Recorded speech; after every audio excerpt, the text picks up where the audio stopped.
Bismillahirrahmanirrahim. Assalamualaikum warahmatullahi wabarakatuh. Halo teman-teman. Kali ini kita buat silase teman-teman. Nah, tapi kita bukan bahas silasenya ya. Proses membuatnya teman-teman sudah banyak. Nah, ini hasil cacahnya seperti ini, tidak terlalu lembut. Nah, ini gampang buat silasenya. Kalau hasil cacahnya itu lembut perlu cara khusus. Nah, kali ini kita teman-teman. Nah, ini saya di atas tong. Nah, ini nginjek-injek. Ini adalah proses pemadatan rumput di dalam tong. Tujuannya biar dia itu padat. Nah, kalau dia padat, tidak ada rongga-rongga udara, potensi untuk jadi itu lebih besar dibandingkan cuma kita tekan dengan tangan. Dan ini saya beratnya 71 kilo teman-teman, injek-injek ini.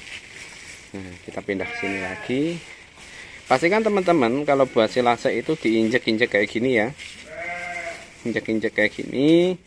Oh ya, sedikit edukasi teman-teman. Untuk pakan silase seperti ini jangan cuma dikasih silase, ternaknya bisa kurang nutrisi teman-teman.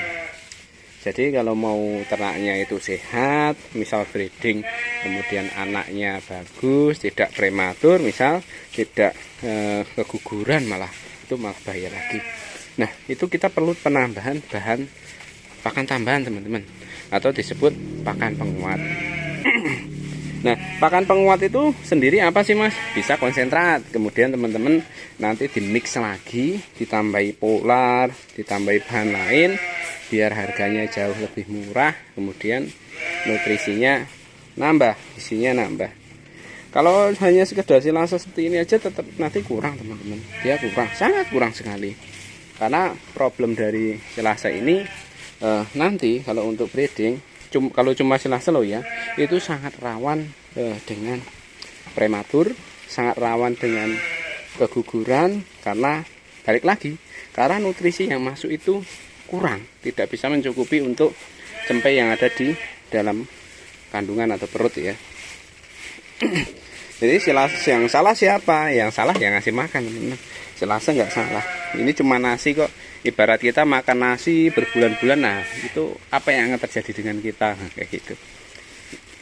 Istilahnya ini baru nasinya teman-teman, nasi yang kualitasnya bagus, nanti kita tambahi pakan tambahan agar jadi lauknya kayak gitu kurang lebih. Nah, ini pastikan padat dan penuh ya.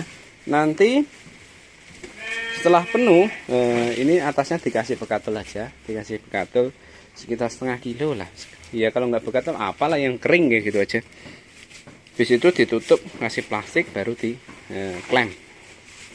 Nah, ini cara pembuatan silase. Nah, silase yang mudah seperti ini tanpa pelayuan teman-teman. Kita buatnya sedikit karena ini panen bibit ya. Sebelah situ kita bibitnya sudah bawa situ, sudah kita potongi. Nah, ini atasnya kita buat silase karena nggak mungkin habis dalam sehari, kita buat 4 hari juga nanti menguning, ternak juga kurang doyan. Nah, kita buat silase, ternak tetap lahap, tetap doyan. Nah, kayak gini ya, diinjek lagi, harus benar-benar padat teman-teman. Kalau perlu lompat-lompat. Nah, sip.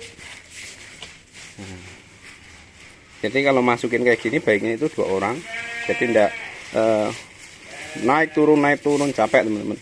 Kayak gini kan enak. Oke, jadi modal cacahnya itu tentu rada kasar ya, karena airnya nanti yang keluar tidak begitu banyak, itu malah potensi keberhasilannya juga tinggi. Oh iya, saya mau bilang, nggak silase yang saya buat ini termasuk silase jangka pendek. Jadi sejak pembuatan kayak gini, nah idealnya di bawah sebulan atau maksimal sebulan lah harus habis. Jangan lama-lama, karena kalau saya tambahin bahan keringnya harus banyak teman-teman, untuk awet dia bisa berlama-lama itu awet, itu harus bahan keringnya banyak, bisa sampai 10 kilo mungkin satu tongnya, dan itu modalnya nanti banyak. Makanya saya nyari yang simpel aja, pakan tambahan saya kasih terpisah, tidak ini ya, tidak dicampur di sini, karena menurut saya lebih hemat waktu, efisien. Nah, seperti ini. Untuk pola makannya gimana? Nah, pola makannya biasanya gini teman-teman. Pagi itu sampean kasih pakan penguat lah. Kalau adanya konsentrat ya kasih konsentrat aja, tapi kalau bisa konsentratnya dimik ya, yang beredaran di pasaran menurut saya yang harganya murah itu kualitasnya masih kurang banget. Itu dikasih sekitar 2 on untuk induk. Ini pola untuk breeding loh ya. Kemudian nanti jeda 1 jam atau setengah jam dikasih silase. Siangnya syukur-syukur kalau punya kumburan dikasih kumburan. Nah sorenya silase lagi. Nah gitu aja teman-teman. Perlu nggak sih mas hijauan? Ya perlu, nggak perlu teman-teman. Nah saya sih kalau ada yang hijau ya tak kasih, kalau nggak ada ya kasih silase gitu aja. Lihat situasi lah, dengan silase kayak gini kan istilahnya kita ternak nggak begitu repot misalnya. Misal nggak bisa ngarit, ada hajatan mendadak atau ada acara mendadak, nah silase kita keluarkan untuk pakan itu. Nah kayak gitu teman-teman. Oke teman-teman, gitu aja. Ini ya cara madatinya, diinjak-injak, syukur-syukur lompat-lompat, yang injak harus berat kayak saya teman-teman. Yuk jumpa lagi di video berikutnya. Terima kasih telah menonton, jangan lupa like maupun subscribe.